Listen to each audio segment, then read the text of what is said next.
Alright, everyone. Now, I decided to do some research on Stephen Brummagyn. Now, they got the poor guy's name right. And I did find a few things. Now, this is on findagrave.com. Yes, that exists. And apparently, Stephen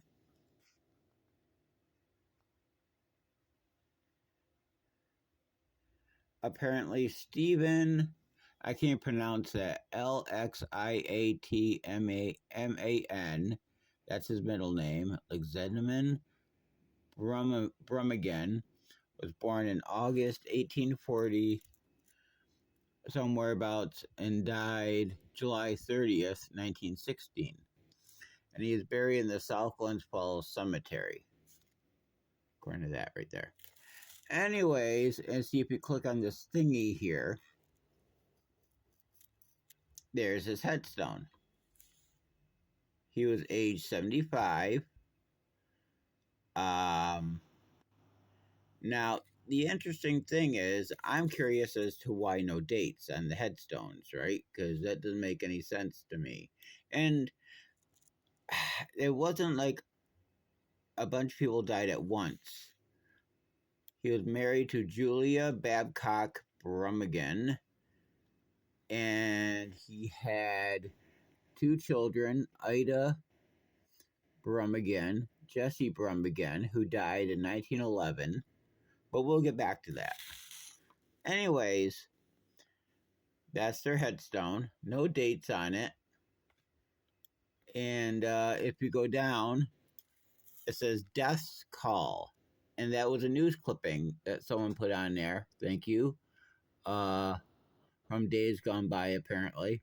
Stephen Brummagyn died at 1:10 o'clock yesterday morning in his home at 21 Fairview Street, the age of 78 years. A little bit, but the survivors are his widow, one son, William Brummagyn, of this village, which I can use for information, Mrs. Ida Davigan of Glens Falls, and one brother, Benjamin Brummagyn, of this village.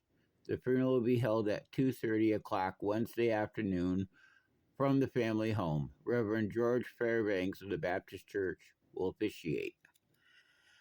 Now, okay, that's telling. Give me a second.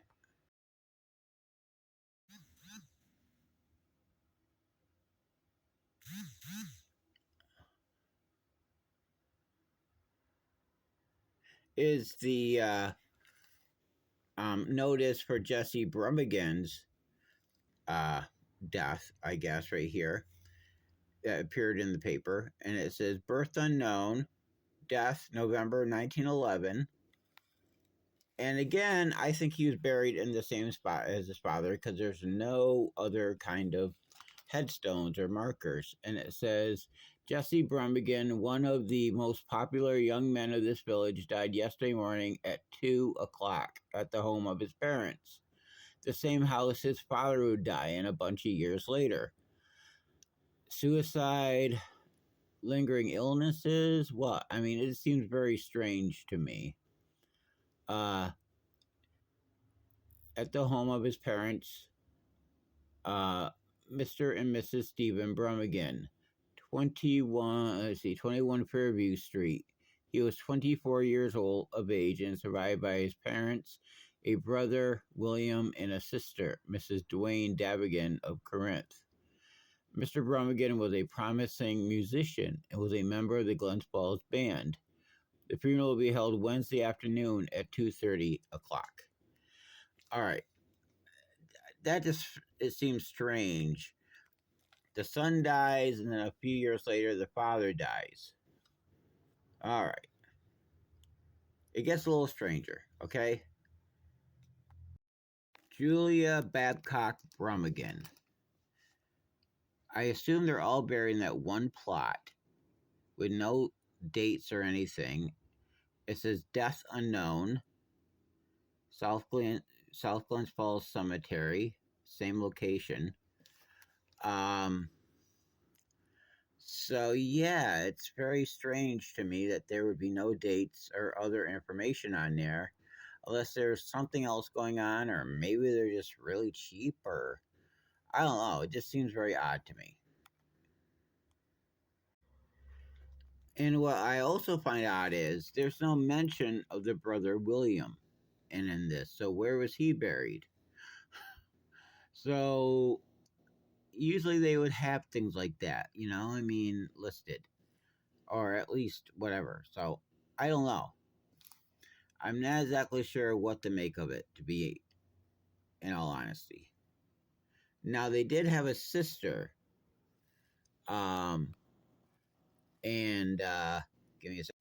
Apparently Ida Brummagyn de Vignan was born in January 1871, and she died in 1952 at the age of 81, and she's buried in Corinth Rural Cemetery. No pictures of that, but I don't know. Again, I sort of solve something, but then again, it's more of a mystery as well. But that's how it is with these things. It sounds like something was up with that house, unless maybe a lingering illness, or maybe a history of suicides, or just it was early 1900s. I guess it could be anything. But, anyways, that's all I got for now. Have a good day, everyone.